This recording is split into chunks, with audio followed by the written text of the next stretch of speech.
been such a gorgeous day for gardening, and right as I'm about to record this, it seems like a storm is coming, so let's hope I can get this all in one take and keep you posted on what has been going on in my garden these past couple of weeks. Hey friends, if you're new to my channel, my name is Adriana. I garden in beautiful Transylvania Zone 6B, and you're watching another episode of the Grower's Diary, in which I'm trying to show you guys what I do every week or every couple of weeks in the garden, so that I get it from an empty patch of land to an abundant garden that feeds my small family, which consists of my husband, my small one-year-old daughter, and my fluffy dog. Last time you've seen me planting potatoes in this bed right here behind me, which is now covered in straw, and I'm gonna get to that in a minute. But I'm actually trying to recall what I did for these past couple of weeks, because it does seem like an eternity has gone by. I don't know, it's just been a really tough couple of weeks. My baby's been going through some changes, like obviously refusing to sleep and refusing bath time, which had been a delight. So yeah, needless to say, it's been tough. But things need to get done. Plants and seedlings, they grow too large and need to be transplanted, and that's exactly what I did today and what I have been doing for the last couple of weeks. I remember spending my entire weekend about 2 weeks ago, was it 2 weeks? Oh gosh, I don't even know. Just weeding this entire garden, the garden paths specifically, because the beds are doing pretty good. But my paths have been a mess because last year I was a new mom. Both my husband and I were really overwhelmed, and obviously the paths were the last thing on our mind, and they were just a mess everywhere. I only have small footage of one corner of the garden, which was kind of the worst, but all the garden was kind of like that. And it took me about 4 to 5 hours to sort that mess, which always comes as a huge surprise because I thought it would take me over a week, day in, day out, and it took so much less than I expected. So whenever I see weeds on my paths, I'm not gonna get overwhelmed by it, and I'm just gonna do it because it doesn't take that long. So if you have an overgrown area, you have my encouragement to stop procrastinating and just do it. The second thing I did these past couple of weeks was buy seedlings. As you're probably aware if you've been following me, I used to grow my seedlings under grow lights in a grow room, and I don't have that anymore currently because we're renovating the house where I had my grow room. So I had to either start everything from seed or go buy seedlings. I did start some of my vegetables from seed, as you're gonna see. My cucumbers, my squashes, my zucchinis, stuff like that. I'm gonna start my beans soon, but I didn't start things like tomatoes, peppers, chilies, because they just take so long basically. So it's been an adventure to get those seedlings. I went to a local farmer, I guess. Honestly, I don't even know what kind of varieties I have there. They're all Romanian varieties, so it wouldn't be very relevant. So I had an entire day dedicated to transplanting my tomato plants. My husband helped me with that as well. He helped carry the heavy bags of compost.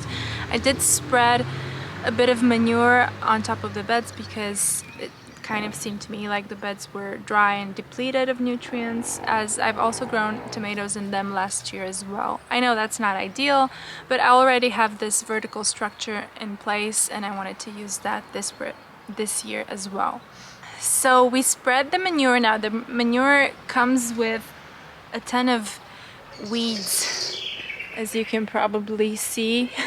You can't even see the strawberries from all of the weeds, and that's because I've amended that soil with manure.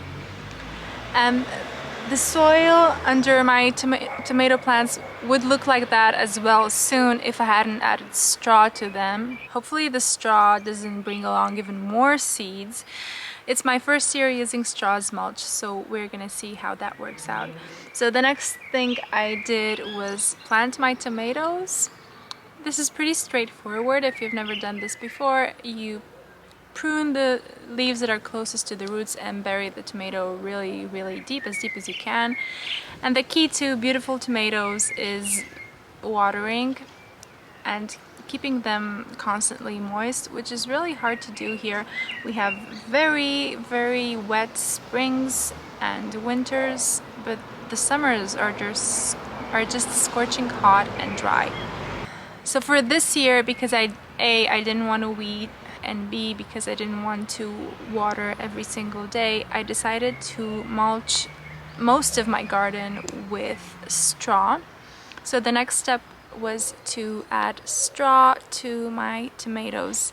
Now you're probably gonna notice that I also have some lettuce in there and some garlic, and I didn't go with the straw all the way in just because the lettuce plants were really young, but I might go in there as well. I feel like the straw is already keeping the lettuce so much healthier and well watered, even if it's on the sides like that. I don't think my tomato plants are big enough to support them right now, but I am going to tie strings from the top of the structure and stake them into the ground and then just guide my tomatoes up the string like I did that last year. So fingers crossed that this year is actually the year for growing tomatoes outside. That is not an easy thing to do in this climate. What I have to say about mulching with straw is that it's a little more difficult than I thought. It's pretty bulky, it comes in sheets. It's not difficult to apply, but it does have some bulkiness to it.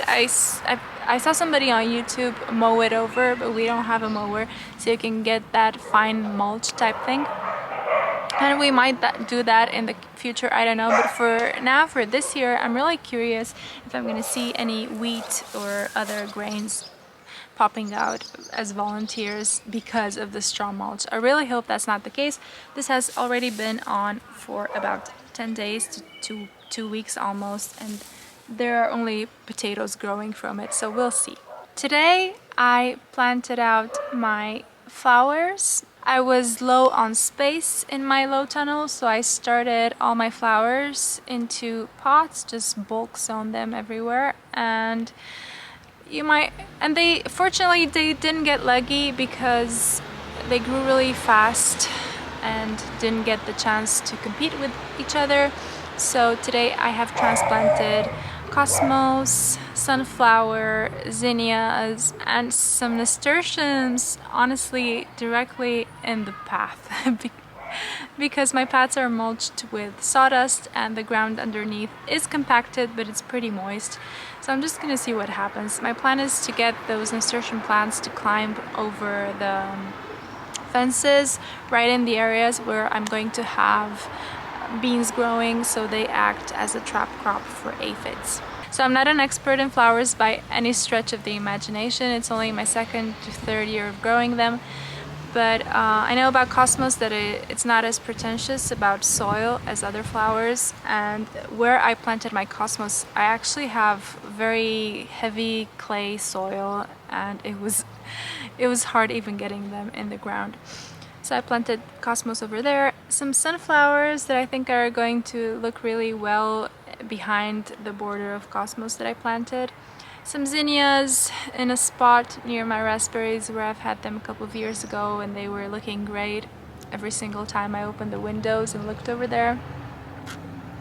And I don't know, the garden is starting to shape up. It still feels like I'm a month behind growth-wise, but despite some things like beets and peas not germinating that well, I've had some pretty good success, and all my beds will be pretty full, and if they're not full, I still have a ton of seedlings waiting to be transplanted, so I will fill those gaps up immediately. So what are my plans for the next couple of weeks? Well, I want to plant my cucumbers, that is essential, and my squashes and my zucchinis if they are mature enough. But in the meantime, those small jobs that add up will be weeding my beds here and there, thinning radishes, thinning parsnips, thinning carrots, and I have this contact who a few years back sent me some sweet potato starts.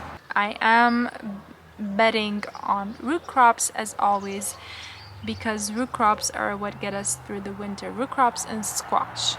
So I'm going to fill up all my fences, trellises, you name it, with squash, and I already have my root crop plant set up. Other jobs for May include doing some more sowing, like beans are what come to mind right now. But my goal is just to spend at least 3 to 4 days in the garden and just see what I can get done. So that's it for now. Thanks so much for following my journey. I'm just a regular girl with a regular garden, but it's bringing me so much joy and it's doing so much for my health and my well-being.